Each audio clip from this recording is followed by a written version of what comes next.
If you've ever felt like no matter how much you do for your family, it's still not enough, this episode is for you. I'm joined by Dr. Allison Alford, who holds a PhD in communication studies with a concentration in interpersonal communication. And she's here to name the invisible labor that so many daughters carry and help us to explore how to untangle our worth from sacrifice and reclaim what healthy daughtering can look like. So I'm excited to be here with Dr. Allison Alford and really excited for this conversation. I know that it will resonate with a lot of my audience here. Thank you so much for being on the Calmly Coping podcast, Allison. Thanks. It's great to be here. And I can't wait to talk to your listeners about all the things invisible labor and working and, how to be a high achieving person who also finds peace wherever you can.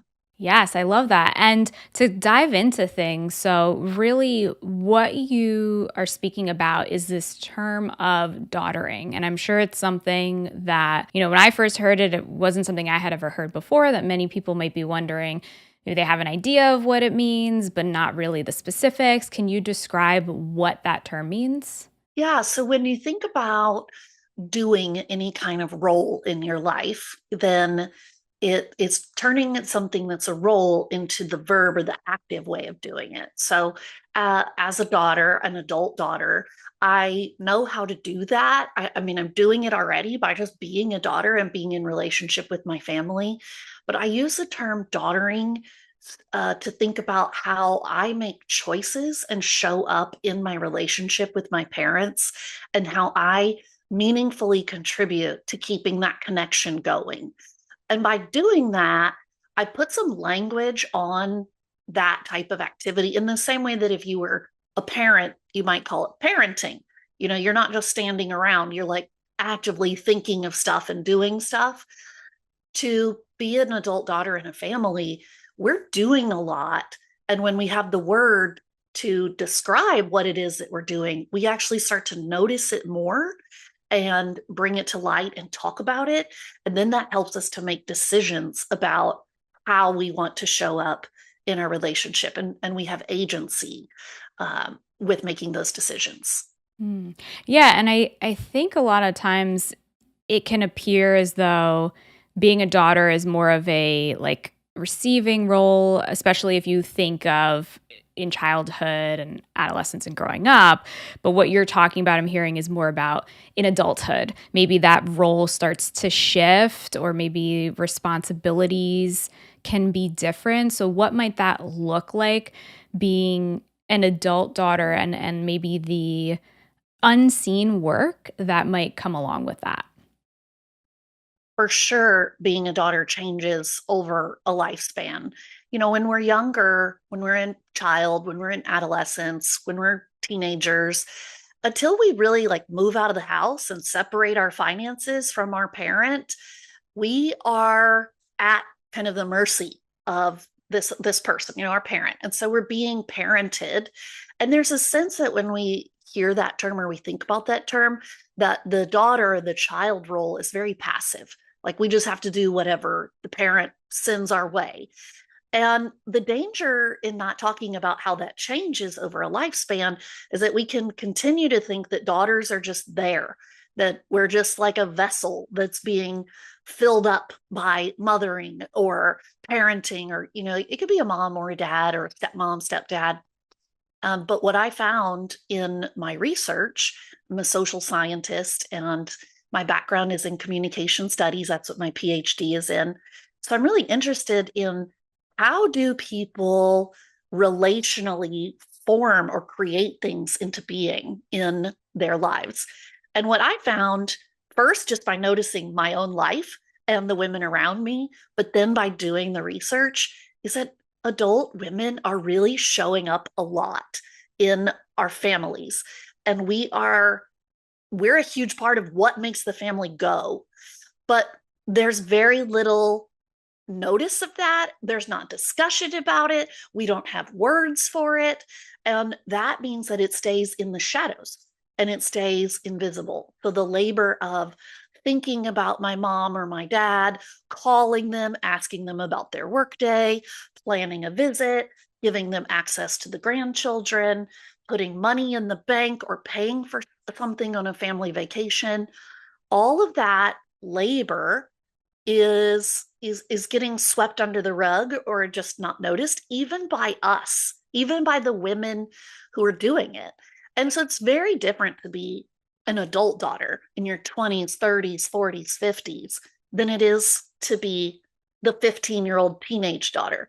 I have a teenage daughter at my house, and she is wonderfully contributing to our relationship, together. But she's like basically under my control. She's under my roof. She's under my Mhm. finances. She's under my health insurance. I pay her cell phone bill. And so she doesn't have a lot of, um, control or power and in that relationship because she's a minor child. But very shortly in our lives, that will change, and we have to remember to notice where that changed and how that has changed for us as adults, where that changed in our lives, and how much opportunity we have to impact the type of family that we want to be in, that we can impact that on purpose and not just let family, being in a family happen to us. We Mhm. have some control. Yeah, I think that's a great point, and it sounds like it's starting with recognizing that this is actually a thing. And what I've noticed is that I think that it can be something that is, and I think you mentioned this in the book, like it's these unspoken rules of interacting or communicating or things that are maybe expected but not necessarily communicated. Like I notice in my family at get-togethers, it tends to be the women that are the ones that are responsible for planning and preparing the food and cleaning up and organizing things, and it's something that I've noticed, but I've never really, like, I've questioned, I've been frustrated, like, why is it this way? But it feels like we're stuck in these patterns. It's so hard sometimes to shift out of them. We all grow up with scripts, and scripts can come from, so a script is like if we're in a play and it's like, this is how to do it. This is how to do family. This is how to do my role. And as a daughter, we can get our script from our family members. We'd be like, well, this is how my mom does it. This is how my grandma, my aunt. So this is how we do things here. But scripts also come from watching our peers. If we think, oh, well, my girlfriends all take their moms on a mother daughter tea or luncheon. I'm making things up here. But then you might think, well, I need to do that. That's what a good daughter does. We get part of our scripts from watching movies, where we see like I'm 43, so I love the movie Steel Magnolias. So I'm like, we get scripts from seeing like how did these women interact on screen, and I'm going to accept that that is appropriate or culturally appropriate. Or we can watch crazy people on screen and be like, I reject that. Good daughters don't do that, so I'll do the opposite. But without realizing it, we have made up a set of rules and norms. Not everything's a rule, like I have to do this, but for sure a norm is like, this is kind of the normal way we do it. And I don't know why I would go around and just break that, for how to be a daughter, how to be an adult daughter in our family. And so we do those things without ever kind of taking a step back and going, do I like this? Is it working? Does it work for me? Do I think it's cool? Do I get any benefit from it? And I think that we do ask those questions about other relationships that we're in. I think that we do take stock of our friendships and think, is this serving me? Am I more of the inviter?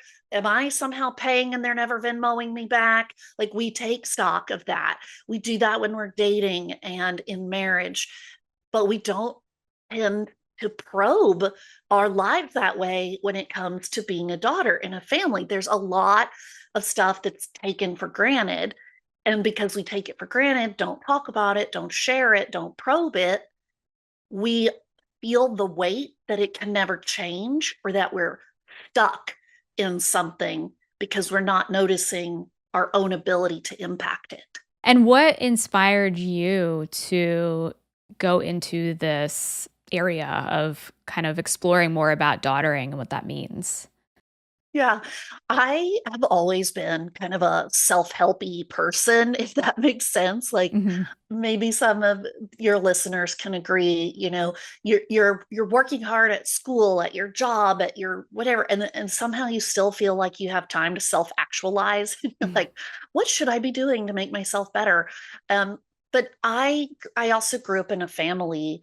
My mom was a marriage and family therapist, and she went back to school when I was in middle school and earned that did the training and earned the degree. So I was really front row seat to watching this, boss babe woman change her life, learn something new, and really altering some big family systems, not just my life as her child, but some big family patterns that needed to change. And so I kind of come by naturally in my families, from my mom in this training, thinking about people and how people talk and interact and what's healthy and what's effective. Um, but I also am this self-actualizing person. And so this kind of combo came together while I was in graduate school and I was earning my PhD. And when you're earning a PhD, you have to produce some sort of research project. And your research project can't be something anybody else has ever done. And I mean, because that wouldn't make sense, right? So you have to either pick something that somebody's done and change it a little, like the population or the study method, or you have to pick something just far out from left field that's brand new. Although actually, you're kind of penalized for doing that because they're like, whoa, you can't do that. That's nobody's ever done that. So of course I made life harder for myself by doing that and picking something that wasn't really related to the work that anyone else was doing at that time. Um, but I just wanted to ask women, what is it like to be a daughter? What is it like to probe or examine that role? And what does that mean to you to even start thinking about it? How does that change or shift things in your life? So that's what I've been doing for over 10 years is talking to women about doing daughtering and both hearing from them what they already think about it before I ask the questions and then going back to them and finding out what does it mean to you now that you've thought about it and started making changes? What's happening in your life that feels different? Mm. And so I'm sure there's probably a wealth of information that you've gathered in learning about this, but I'm curious what stands out to you as far as what you've learned from these women about what it means, like what's their response to that question of what it means to be a daughter and how it shows up in their life and how it affects them. For many women, when you say, what does it mean to be a daughter? What's it like being in your relationship? The first response is is actually about their mother. They start saying, well, my mom, blah, blah, blah. And they're talking about the relationship or they're talking about the way they've received parenting. And it can often be really difficult to take a look at yourself and say, this is what I'm doing, because we don't have that recognition. And I have this great story that's in my book that's coming out, Good Daughtering. And it really happened to me in real life. I was talking to a friend, and my good friends know what I study, and I talk about it all the time. And she said to me, I'm just not doing as much daughtering as you're talking about in your research or you keep talking about in your books. And I said, what do you mean? Like, well, tell me, what is a typical interaction? And she went on to tell me she's the oldest of four, and all four of those adult kids have big families. And then there's parents, and then there's grandparents. And she told me about a typical holiday where she hosts, she pays, she cleans up, she tries to make sure everybody is happy and satisfied. And then she's exhausted and everybody says thanks and just like walks away. And I ask her, like, is that fun? Do you enjoy that? And she's like, I mean, I'm glad I can provide it, which is not the same thing as thinking I had fun. Mhm. Um, and I said to her, you're doing it. You're doing daughtering. You're providing a space for your parents. You're providing this life that they want to be a part of where the family gets together. You're doing it for the benefit of your siblings as well. And she said, I just don't feel like my mom even really knows me. Mm. And I said, what's preventing you from talking to her about that? And she said, well, I wouldn't want to hurt her feelings. And it was like, that's daughtering there, where Mm. so it's not just the hosting of the event, it's that you are protecting her so much, even emotionally, that in this case, to your detriment, that you're not getting what you need. And but so many women think if I'm not super close with my mom, I'm not daughtering or I'm not doing enough. And those are different things, closeness and intimacy versus how much you're participating in making a big experience for the family are really separate things that we've gotten conflated or we've gotten confused because we have so many people talking about being best friends with their mom, or we're talking about, we use the wrong word where we say, I'm mothering my mother. And we don't have the right way of talking about it to be able to see actually how much you're already doing. And that's really what I find when I talk to these women is most of us don't take a really good, strong look in the right ways at ourselves and see, oh my gosh, I'm actually doing quite a lot. I am pretty good at this daughtering thing. And they're lucky to have me. So it sounds like there's a lot that is happening not just in the doing, like the tasks and the planning and the organizing and all of that, but there's also, you mentioned that emotional piece. And so, what comes into that, or how does that show up as far as maybe like emotional labor that daughters are doing? Yeah, exactly. You nailed it. There is the most obvious thing that we see is the doing, right? And the doing is the part that's most visible to the world. And if we were to calibrate how am I doing as a daughter, or how am I showing up, we would notice and calculate things like phone calls, visits, money, but those are again the most kind of showy ways that daughters do daughtering. And what I found from my research is that there's three additional important ways that daughters do daughtering. So there's the doing, and then there's the feeling work, the thinking work, and the being work. So we'll start with the feeling work. That's really the emotional labor.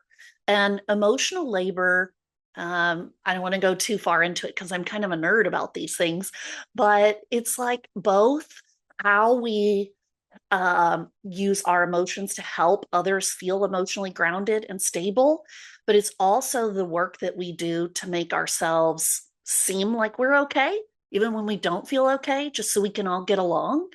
And those two types of emotion work or emotion labor, they drain a lot of our resources. They drain our energy, our fortitude. They take our calm.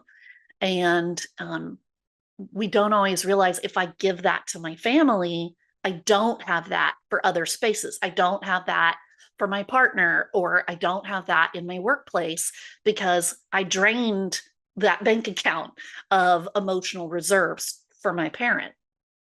The next way is the thinking work or the cognitive work. I notice this a lot with daughters, this is one of those things that's happening when you're not directly face to face with your parent. So for all those daughters who live across the country, or you think I don't really see them very often, this is a type of daughtering to notice in yourself. Thinking work is planning, organizing, being a CEO, it's worrying. It is, there's one daughter who I interviewed who told me she started putting money in a bank account for her parents. Um, when she was 25, she started putting money in this account, but it was intended to be for 20 or 30 years later for her parent when they needed care. And she didn't tell them about it, but it was part of her thinking, part of her planning. And she's an only child. So it was also some self protection that she wanted to know that when the time came, that she had that ready. And so it was a financial resource that she was doing, as well as the thinking and the preparing and the planning and agreement with her partner to have this asset ready for the parents. So there's lots of ways that we see thinking work show up. And again, that's not going to be visible to anyone else. Nobody's going to know how much you're ruminating or caring about something because it's happening inside of you, unless you narrate it, unless you bring it forth and tell people about it. And so the last one I really love and is very, very much hidden and not talked about enough, which is the being work of being a daughter. And that is your identity as a daughter. How do I carry myself around in the world feeling like I represent my family well? I carry the family name. I carry on traditions or legacies. I work hard to make people think that my family is good or put together. I let my parents put photos on their Facebook bragging about the family, even when I think that's kind of cringe. I am allowing or working on this identity of being a good daughter. And I have to give away parts of me to allow that. I think that Facebook one really resonates for a lot of people where you think, I would never put that on my TikTok or my IG, but my parents wanted this beautiful family photo because they want their peers and friends to think a certain kind of way about them. And when I allow it, then I'm working on my identity as a daughter and my identity as a family member. And it's a critical piece of being part of a family. So, as I describe each of those types of work, and we think of them as resource dependent, meaning I can only do those things when I have the resources to give to it. Uh, I want to note that that's how you can see where you're showing up and you're already giving a lot and you're already doing enough in your family. And you can give yourself a little break and say, I didn't realize I was actually doing quite a lot and giving towards that. And maybe I need to cut myself, a little break here, give myself a pass that I don't need to do more towards some invisible set of rules or norms when that I just made up that I'm pressuring myself with, or that feel like there's pressure with. But I can kind of find ways to embrace my enoughness in my family by noticing these invisible ways that I've been showing up and acknowledging they're not just natural stuff daughters do. They are me deciding to give my resources to these people as a gift out of love, out of a desire to be a member of a family. They increase connection, and I can be proud of myself for offering those things. If you're enjoying this conversation and you want more support to feel calm, balanced, and confident in your daily life, then I invite you to join me free at my weekly-ish newsletter at calmlycoping.com/newsletter. I share practical tips, personal insights, and resources designed specifically for high achievers managing stress and anxiety so you can feel more grounded and in control. Again, that's calmlycoping.com/newsletter. I'd love to have you join us. Now back to the episode. Yeah, I love that shift. So it sounds like in recognizing all of these ways that you're giving, showing up for your loved ones, for your family, maybe that's it sounds like that's a shift from this is an obligation, this is something I didn't even think twice about, to this is a choice, and kind of reframing the relationship that we have with that kind of work. Absolutely. The first line of defense, and this is kind of what I go into in the first third of my book, is that mindset shift. So noticing, making visible the invisible, that's the first part of it, is just being aware, like, I didn't know that was a thing. As you said, I love that. And then once we've noticed and we've shifted our mindset to appreciating what we've already been doing and appreciating how we've already been showing up in our families, then we can pivot to making decisions about, do I like this? Is it giving what are the benefits? Because we do need to notice the benefits of being in a family and feeling good and loved and supported and flourishing. But if we're not seeing benefits, we can begin to calibrate.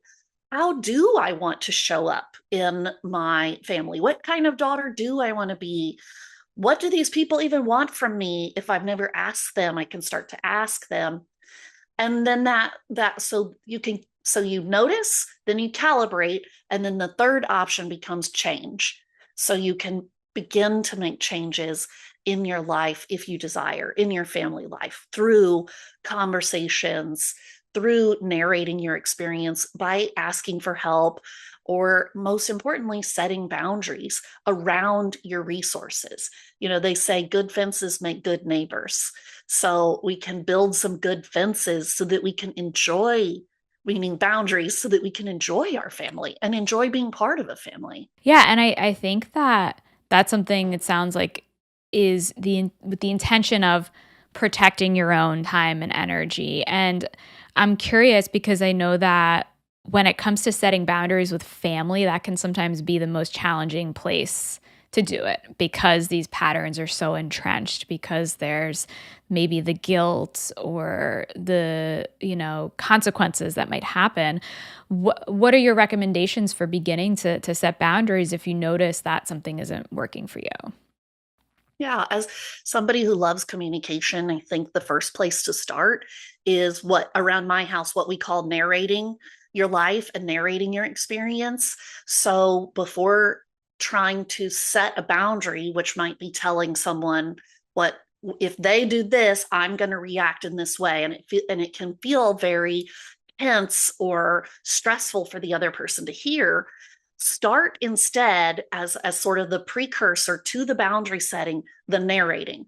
Here's what I've been doing. Here's how it's impacting me. When I do this, I have less reserves for this. But you know what? When I do this or we have this, I feel filled up and this happens.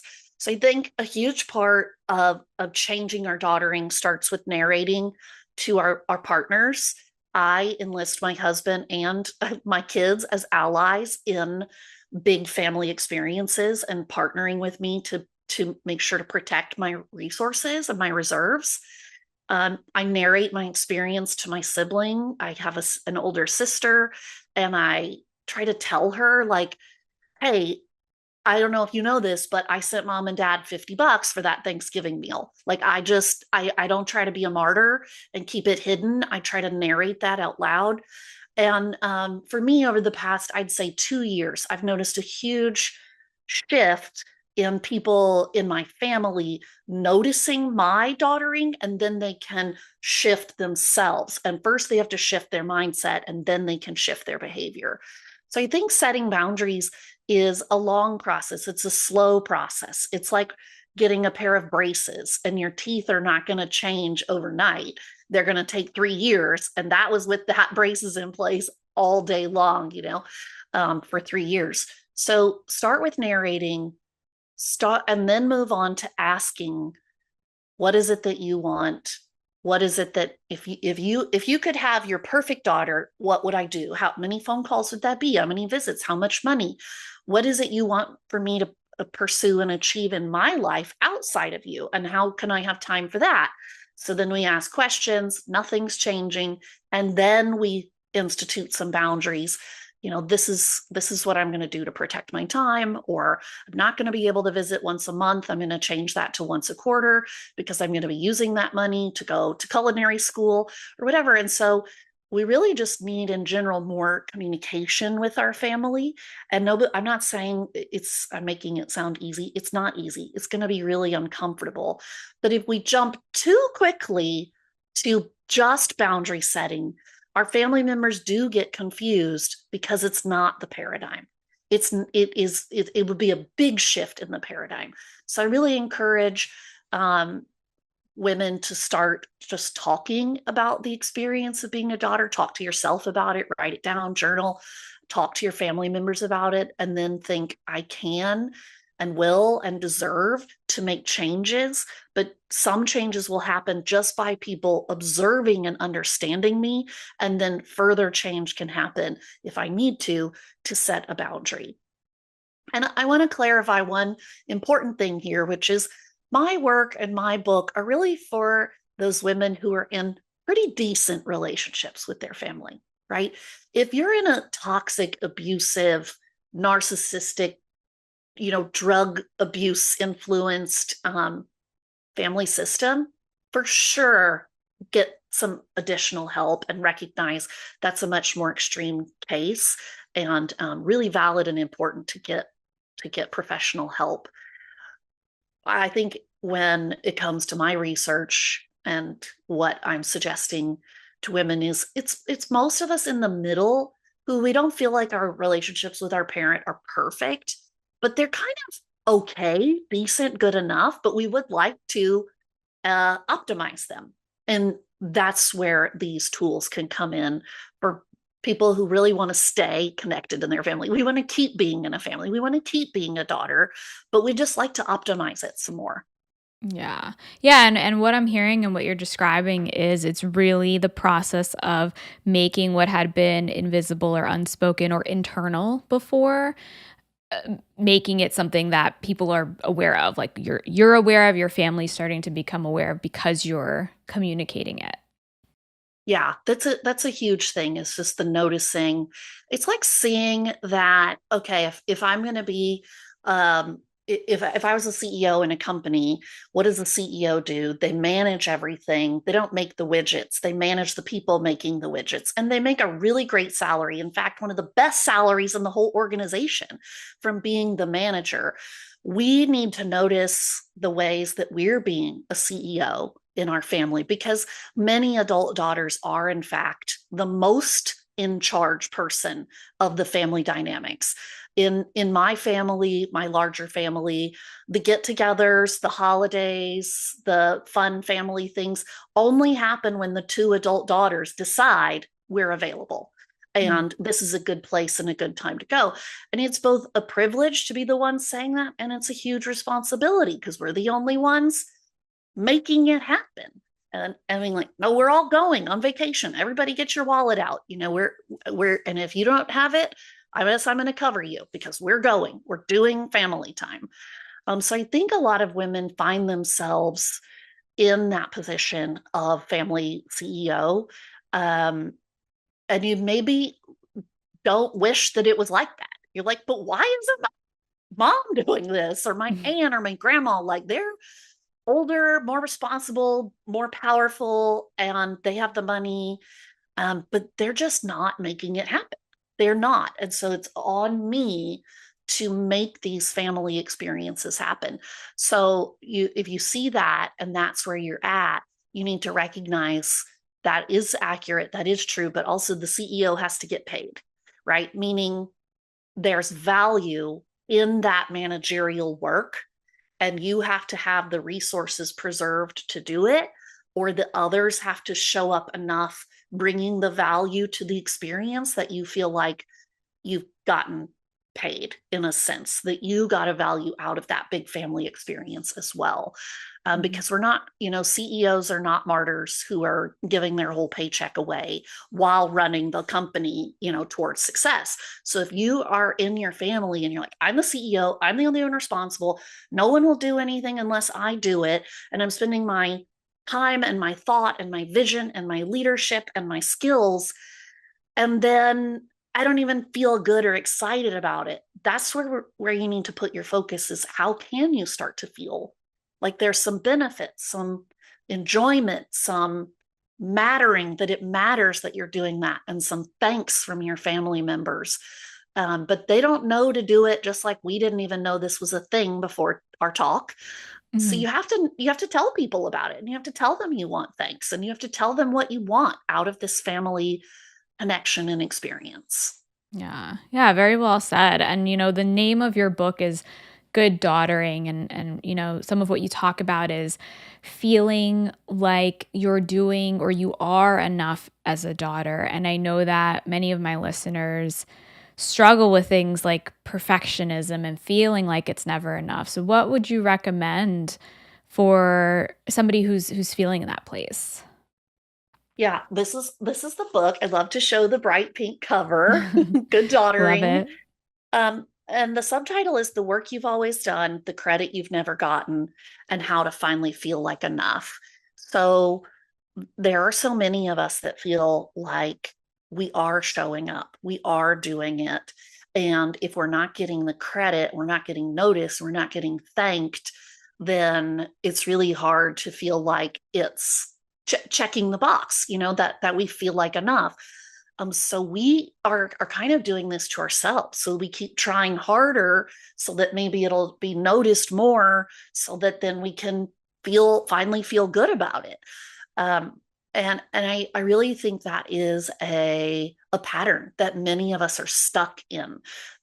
The hardest part of the pattern is we haven't created a rubric for ourselves, right? Like if you're in school, I'm a professor, and somebody turns in an assignment, there's a rubric. 10 points for this, 10 points for that, 15 points for this. And before the student ever turns it in, they can check the rubric to see if they've maximized their points. We're operating as daughters with no rubric.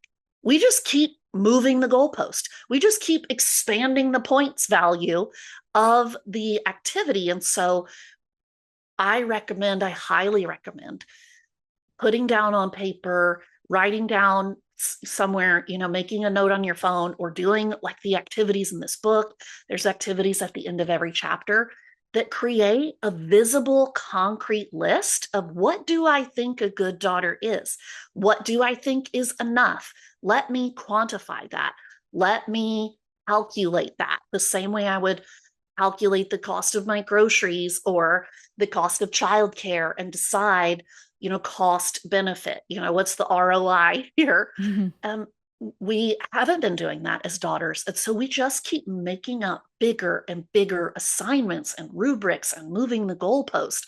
But if we would plant the goalpost and say, like I did in my family, I'm going to visit once a quarter.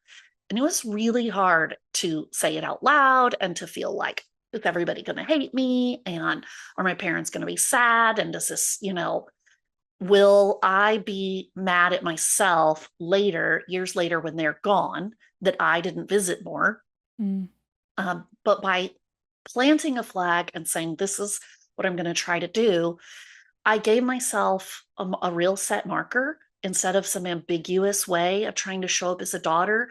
And I gave myself permission to just try it like a beta test. I'm just going to try this for 1 to 2 years and see if it feels right. And if it feels wrong, I can change it again. But I am an agent of change, and I deserve to also make a rubric for myself, knowing this is what enough looks like.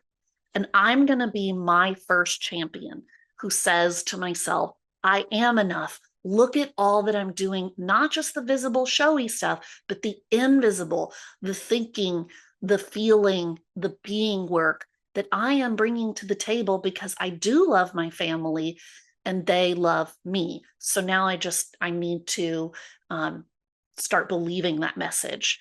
So that's really a way that women can proceed forward in changing our mindset.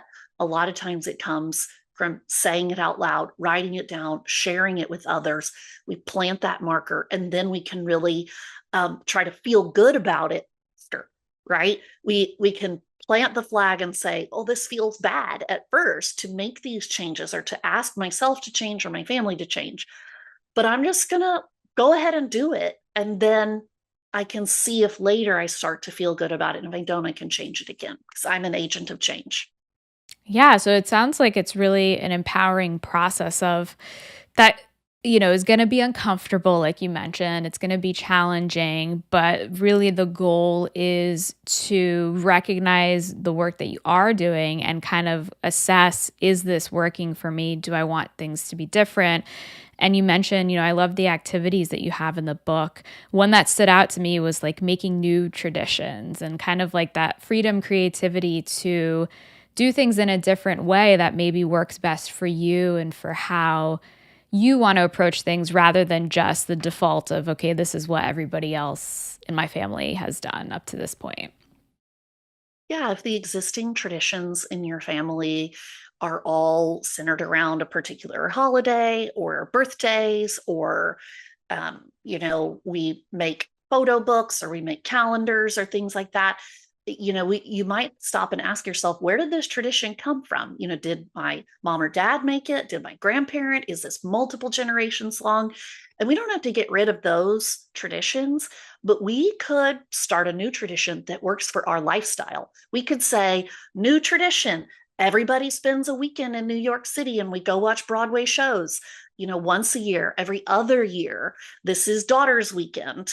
And you can speak into existence both things that help you enjoy and love your family, but that also work for your lifestyle. Basically, you make everybody come to you.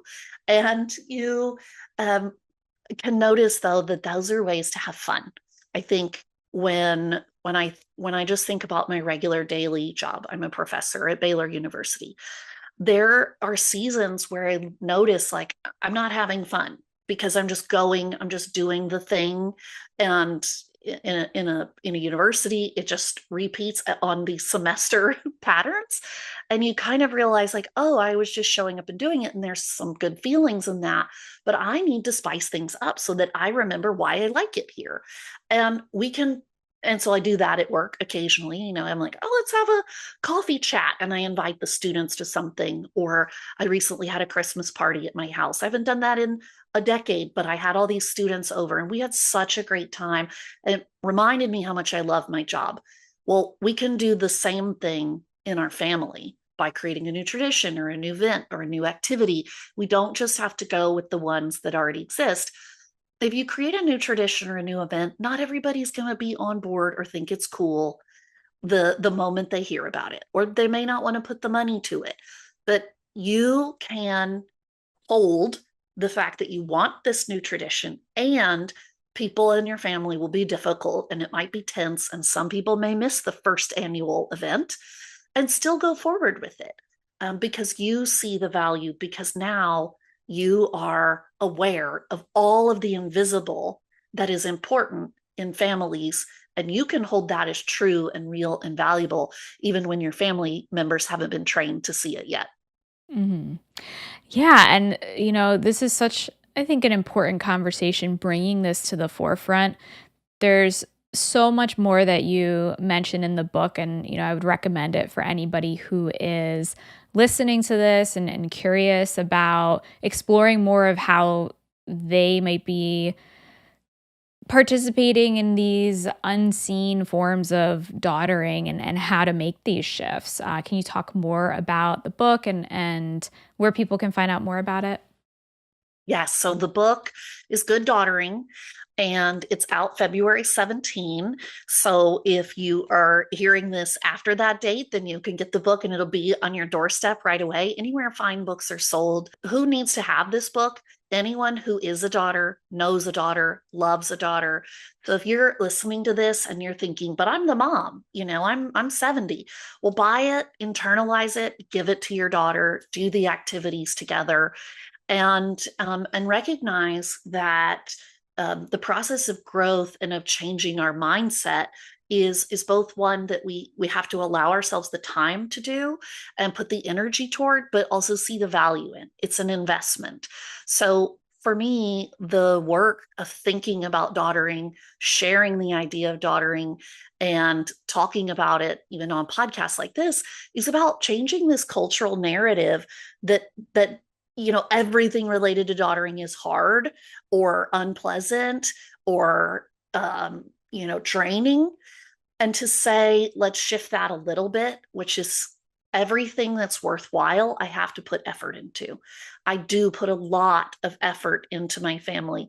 I also see that because I am someone putting effort into my family, I have choice, I have options, and I have opportunities to make this more pleasant for me, for my family members, and noticing that healthy families are good for society, you know? And it's great to have people around who love and support us and lift us up, even if those people are annoying. I mean, I frequently tell my mom how annoying she is, and she lovingly says it back to me. And we just try to kind of keep it real. We're not pretending um, that it's easy all the time, but it's still worth it to be together and in a big family system. And a lot of people benefit, such as our partners and our children. And if you are a woman who has children, part of doing this work of daughtering is making change for the future, making an example of what do I want my kids to see and how do I want them to treat me when they're 30. And so we can be cycle breakers, pattern changers on this meta level. It's not just about making the next Thanksgiving a little bit better. That is great too. But it's about thinking, what kind of life do I want to lead? How do I want to show up in that life? Where do I want to distribute my resources all throughout my life and to the people in my life?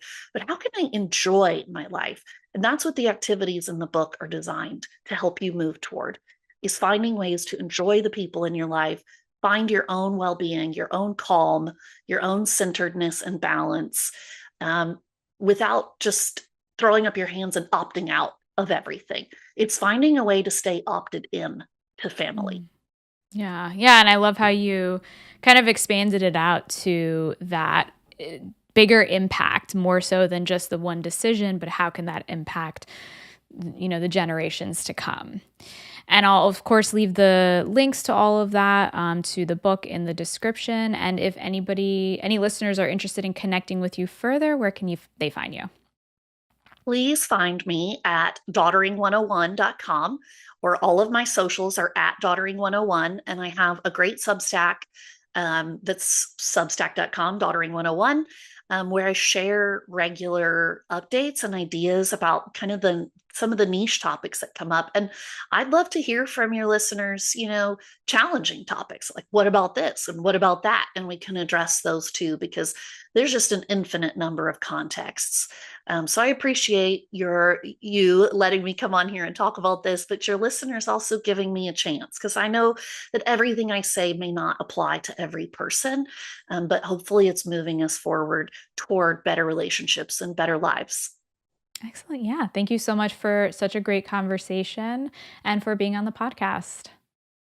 Thanks, Tati. I hope this conversation gave you language for something maybe you've long felt but couldn't name.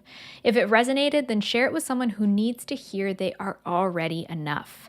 And remember, setting boundaries doesn't make you a bad daughter, it just makes you a real one.